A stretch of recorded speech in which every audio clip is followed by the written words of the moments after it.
Dikkat! Bugun men aytadigan ma'lumot har bir nafaqa, pensiya, ijtimoiy yordam, subsidiya yoki boshqa davlat to'lovini olayotgan odamga bevosita tegishli. Ayniqsa plastik kartaga pul tushishni kutadigan bola puli, moddiy yordam. Nogironlik nafaqasi, boquvchisini yo'qotganlik pensiyasi yoki yoshga doir pensiya oladigan fuqarolar bu gaplarni oxirigacha eshitishi kerak. Chunki hozirgi vaziyatda 21 millionga yaqin oluvchilar xavf ostida bo'lishi mumkin. Bu pulingiz bugun yo'qoladi degani emas, lekin hujjat, karta ro'yxat, yashash manzili, daromad yoki bank ma'lumotlarida muammo bo'lsa, to'lov kechikishi, vaqtincha to'xtashi yoki qayta tekshiruvga tushishi mumkin. Men bu mavzuni vahima qilish uchun emas, sizni oldindan ogohlantirish uchun tuttiryapman. Chunki ko'p odamlar muammo bo'lgandan keyin yuguradi, bankka boradi, mahallaga boradi, pensiya bo'limiga boradi, nega pul tushmadi deb so'raydi. Aslida esa ayrim narsalarni oldindan tekshirib qo'ysa, muammo umuman chiqmasligi mumkin. Hozir kanalga obuna bo'ling, videoga like bosing, chunki bunday ogohlantirishlar vaqtida eshitilsa, odamning puli ham, asabi ham, vaqti ham saqlanadi. Oldin ko'p to'lovlar nisbatan sodda tartibda yurardi. Masalan, odam mahallaga ariza topshirardi, tegishli tashkilot hujjatni ko'rib chiqardi, keyin to'lov bank kartasiga yoki naqd shaklda berilardi. Pensiya va nafaqalar bo'yicha ham asosiy e'tibor fuqaroning yoshi, ish staji, nogironlik holati, oilaviy ahvoli yoki ijtimoiy ehtiyojga qaratilardi.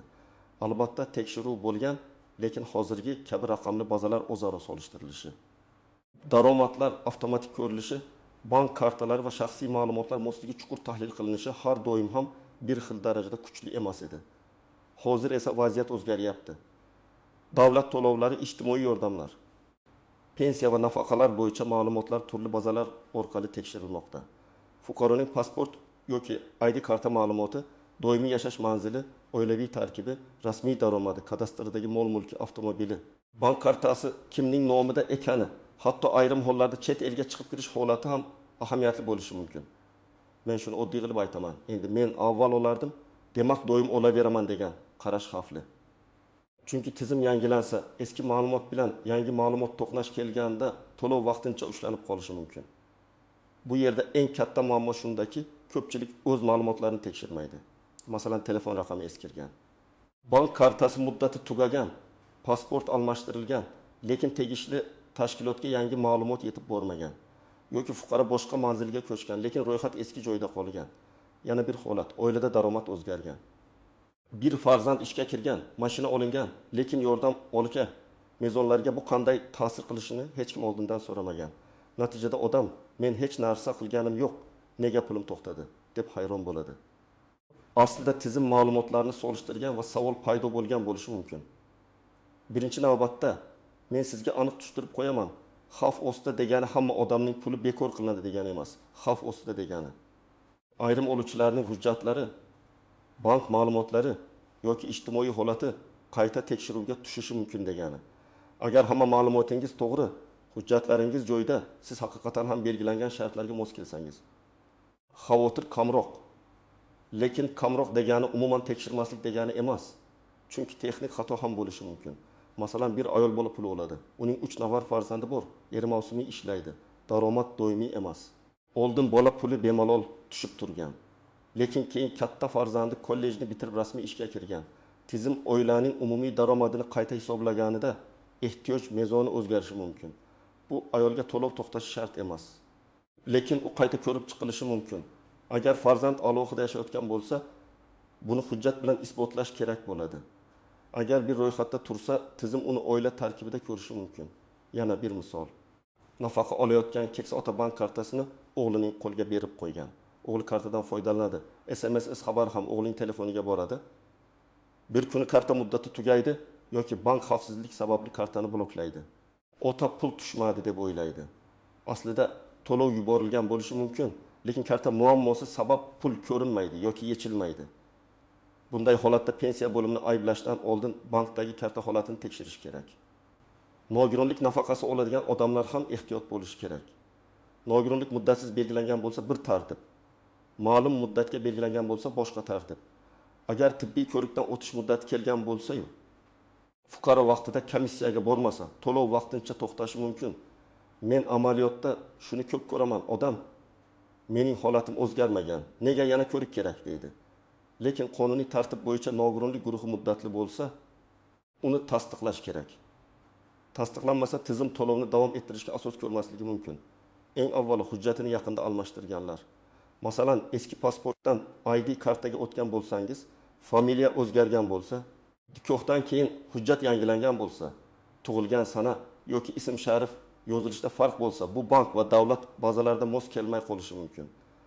Bir harf xato yozilgani ham tizimda muammo chiqarishi ehtimoldan xoli emas. Masalan, pasportda Shahnoza deb yozilgan, bankda Shahnoza deb kiritilgan bo'lsa, ba'zi avtomatik tekshiruvlarda nomuvofiqlik chiqishi mumkin. Ikkinchi guruh doimiy yashash manzilini o'zgartirganlar. Ijtimoiy yordamlarda mahalla, tuman. Oila tarkibi juda muhim. Siz bir joyda ro'yxatda turib, boshqa joyda yashasangiz hujjat bo'yicha savol tug'ilishi mumkin. Ayniqsa bola puli va moddiy yordamda oila tarkibi yashash sharoiti, uyda nechta odam borligi. Daromad manbalari hisobga olinadi.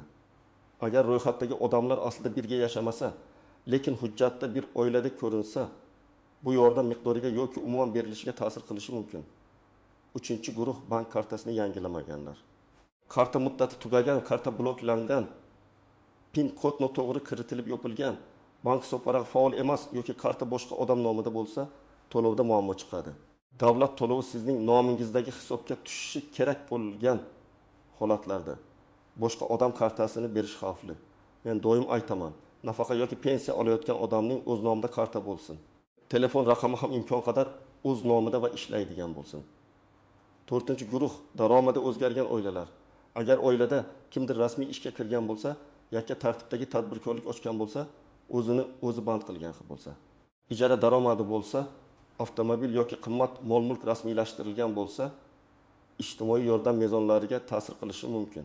Bu har doim yordam bekor bo'ladi degani emas, lekin tizim oilaning ehtiyojini boshqatdan hisoblaydi. Shu sababli odam o'z holatini oldindan bilishi kerak. Agar sizning hujjatlaringiz yangilangan, bank kartangiz faol, telefon raqamingiz ishlaydi, yashash manzilingiz va oila tarkibingiz to'g'ri ko'rsatilgan, daromadingiz qonuniy va yordam shartlariga mos bo'lsa, asosiy xavf kamayadi. Lekin men baribir umuman xavotir olmang demayman. Chunki bazalarda texnik xato, kechikish, bankdagi uzilish yoki tashkilotlar o'rtasida ma'lumot almashinuvi sekinlashishi mumkin. Eng to'g'ri yo'l bir marta tekshirib qo'yish.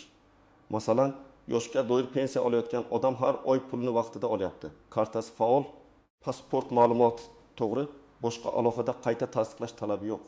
Bunday odamda muammo chiqish ehtimoli kam. Lekin u ham kartaning amal qilish muddatini ko'rsin. Karta 2024 yil 12 oyda tugagan bo'lsa, 2025 yil boshida to'lov bo'yicha muammo chiqishi mumkin. Bu juda oddiy narsa, lekin ko'p odam aynan shuni unutadi. Yoki boquvchisini yo'qotganlik pensiyasi olayotgan oila bor. Farzand o'qiyotgan bo'lsa, ayrim holatlarda o'qish haqidagi ma'lumot kerak bo'lishi mumkin.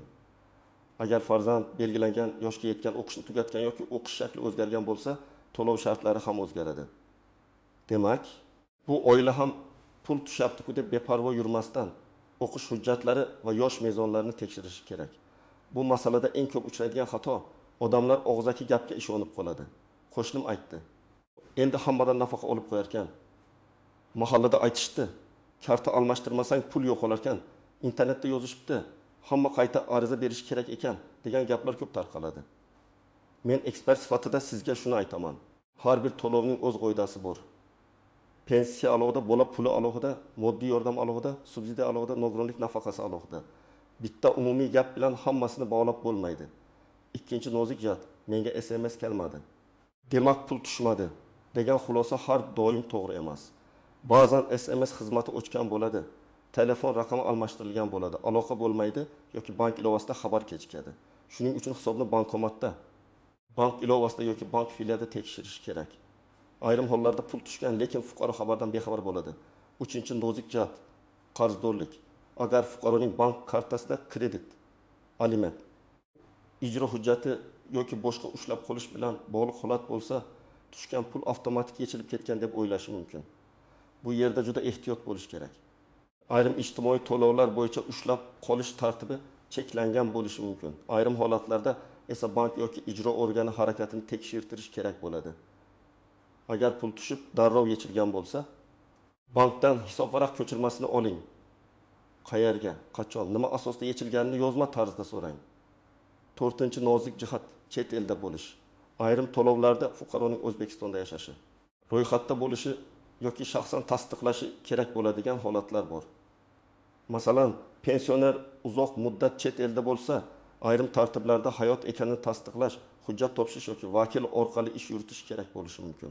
Men bu yerda aniq hukm bermayman, chunki har bir vaziyat alohida ko'riladi. Lekin chet elda yurgan yaqinlaringiz pensiya yoki nafaqa olayotgan bo'lsa, ularning hujjat tartibini oldindan aniqlang. 5-nozik jihat oila tarkibi. Ijtimoiy yordamda bir uyda kim ro'yxatda turgani juda katta ahamiyatga ega. Ba'zan aka alohida yashaydi, lekin bitta xonadonda ro'yxatda qolgan bo'ladi. Ba'zan kelin kuyov boshqa joyda yashaydi, ammo ro'yxat eski uyda turadi. Tizim esa ro'yxat bo'yicha oila tarkibini ko'rishi mumkin. Shunda daromad sun'iy ravishda ko'payib ko'rinadi. Natijada haqiqatan ehtiyojmand oila yordamdan chiqib qolishi mumkin. Buni tuzatish uchun faqat shikoyat qilish emas, hujjat bilan isbotlash kerak ekan.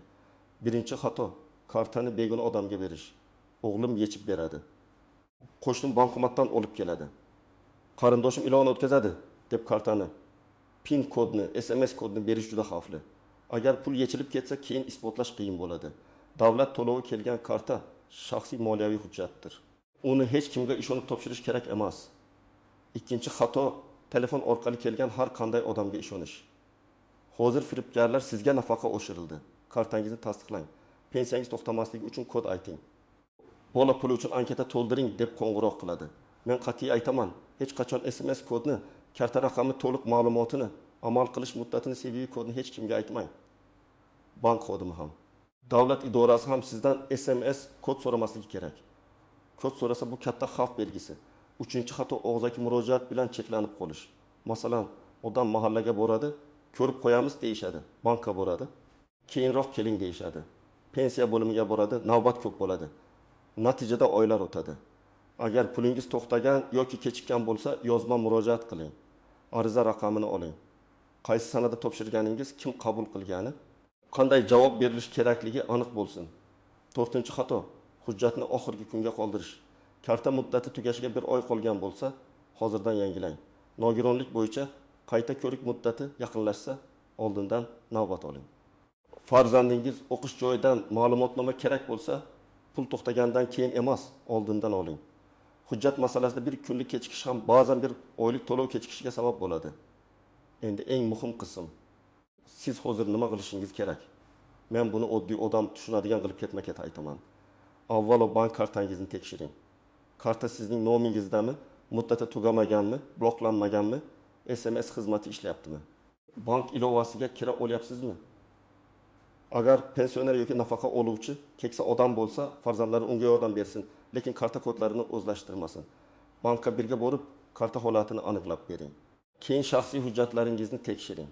Pasport yoki ID karta amaldami? Familiya, ism, otasining ismi bankdagi ma'lumot bilan bir xilmi? Tug'ilgan sana xato ketmaganmi? Agar yaqinda hujjat almashgan bo'lsangiz. Tegishli tashkilotlarda yangi ma'lumot aks etganini aniqlang. Buning uchun mahalla pensiya bo'limi, bank yoki davlat xizmatlari markaziga murojaat qilish mumkin. Qaysi to'lovni olayotganingizga qarab manzil o'zgaradi. 3-qadam. Yashash manzili va oila tarkibini tekshirish. Agar ijtimoiy yordam olayotgan bo'lsangiz, mahallangizdagi mas'ul xodimdan oila tarkibi qanday ko'rinayotganini so'rang. Ro'yxatda siz bilan birga kimlar turibdi? Ularning daromadi hisobga olinadimi?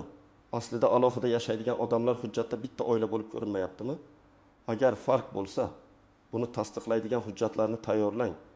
Yashash joyi bo'yicha ma'lumot, nikoh yoki ajrim hujjatidir. Farzandning o'qish joyidan ma'lumotnoma, alohida yashashni tasdiqlovchi hujjatlar.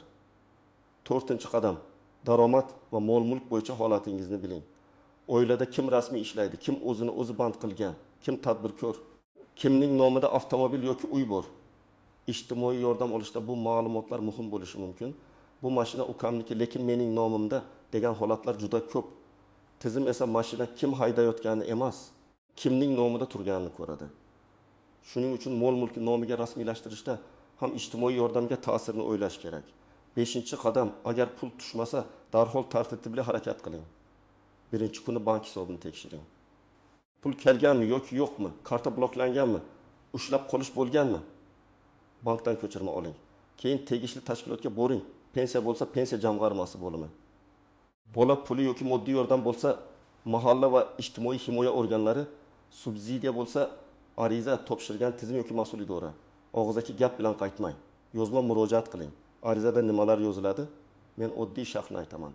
Arizada ism sharifingiz, JSHIR raqamingiz, yashash manzilingiz, telefon raqamingiz, qaysi turdagi to'lovni olayotganingiz, qaysi oydan boshlab pul tushmagani yoki kamaygani yoziladi. To'lovim nima sababdan to'xtatilgani yoki kechiktirilgani haqida yozma tushuntirish berishingizni, agar hujjat yetishmasa, qaysi hujjat kerakligini ma'lum qilishingizni so'rayman deb yozing. Arizani 2 nusxada tayyorlasangiz, bittasiga qabul qilingan sana va raqam qo'ydirib o'zingizda qoldirasiz. 6-qadam firibgarlardan ehtiyot bo'ling.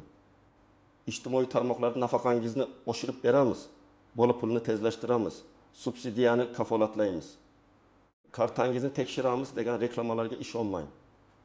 Davlat to'lovlari tanish bilish yoki pul vositachi orqali hal qilinadigan masala emas.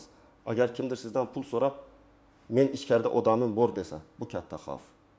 Siz faqat rasmiy idora, rasmiy portal, davlat xizmatlari markazi yoki qonuniy vakil orqali harakat qiling. 7-qadam, yaqinlaringizni ham ogohlantiring. Ko'pincha eng ko'p zarar ko'radiganlar keksa ota-onalar, yolg'iz ayollar. Nogironligi bor fuqarolar va hujjat ishini yaxshi tushunmaydigan odamlar bo'ladi. Ular firibgar qo'ng'irog'iga ishonib qolishi, kartani boshqaga berishi yoki hujjat muddati tugaganini bilmasligi mumkin. Bugun shu videoni eshitgan bo'lsangiz, uyda pensioner ota-onangizning kartasini, hujjatini, telefon raqamini tekshirib bering. Bu 1 soat vaqt oladi, lekin katta muammoning oldini oladi. Keling, vaziyatni yanada tushunarli qilish uchun bir nechta oddiy misol keltiraman. Birinchi misol, oilada ona 2 farzand uchun bola puli oladi. Oila daromadi past, hammasi qonuniy, lekin onaning bank kartasi muddati tugagan, to'lov tizimida bor. Lekin karta ishlamagani uchun ona pulni ola olmaydi. U mahallaga borib janjal qiladi, aslida muammo bank kartasida. Yechim bankka boradi, kartani yangilaydi. Hisob varaq faol bo'lsa to'lovni oladi yoki kerak bo'lsa yangi rekvizitni taqdim etadi. Ikkinchi misol, pensioner otaning pasporti almashtirilgan, lekin bankda eski pasport ma'lumoti qolgan. Pul tushishi davom etgan. Keyin bir tekshiruvda nomuvofiqlik chiqib, bank operatsiyani cheklagan. Ota pensiyamni kesishdi deb o'ylaydi. Aslida hujjat moslash kerak. Yechim, yangi ID karta bilan bankka boradi, ma'lumotni yangilaydi. Kerak bo'lsa pensiya bo'limiga ham xabar beradi. 3-misol, nogironlik nafaqasi oluvchi fuqaro komissiyadan o'tish muddatini unutgan, 1 oy pul tushmagandan keyin surishtiradi. Ma'lum bo'ladiki, tibbiy tasdiq muddati tugagan. Yechim, tegishli tibbiy tartibdan o'tadi. Hujjatni yangilaydi. To'lov qayta tiklanishi masalasini rasmiy tartibda ko'rib chiqadi. Bu yerda eng katta saboq, muddatli hujjatlarni kalendarga yozib qo'yish kerak. 4-misol, oila moddiy yordam olgan, lekin keyin oiladagi bir kishi rasmiy ishga kirgan, daromad oshgan. Tizim buni ko'rib yordamni qayta baholagan.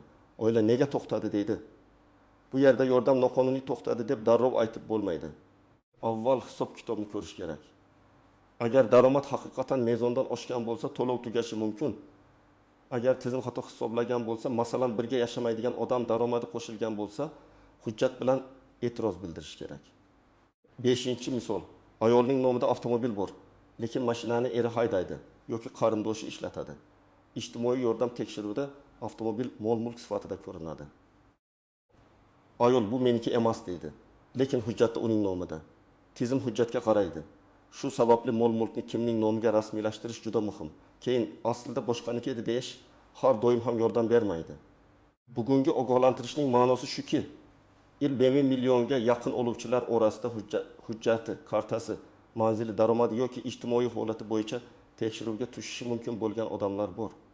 Bu hammadan pul olib qo'yiladi degani emas. Lekin beparvolik qilsangiz, oddiy xato ham to'lov kechikishiga sabab bo'lishi mumkin.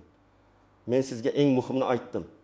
Kartani tekshiring, hujjatni tekshiring, manzil va oila tarkibini aniqlang, daromad va mol-mulk holatini biling. Muammo bo'lsa yozma murojaat qiling. Firibgarlarga kod bermang. Men ekspert sifatida shuni tavsiya qilaman. Bugunoq o'zingiz yoki yaqinlaringiz bo'yicha kamida 3 ta narsani tekshiring. Karta muddati, hujjat ma'lumoti, to'lov tushayotgan tashkilotdagi ro'yxat. Shular joyida bo'lsa, ko'p xavflarning oldi olinadi. Agar muammo allaqachon chiqqan bo'lsa, asabiylashib yurish emas, hujjat bilan tartibli harakat qilish kerak. Chunki rasmiy javob bo'lmasa, muammoni isbotlash ham, tuzatish ham qiyinlashadi. Sizda ham pensiya, nafaqa, bola puli yoki boshqa to'lov bo'yicha kechikish, tekshiruv, karta muammosi bo'lganmi? Izohlarda yozing. Boshqalar ham sizning tajribangizdan xulosa qiladi.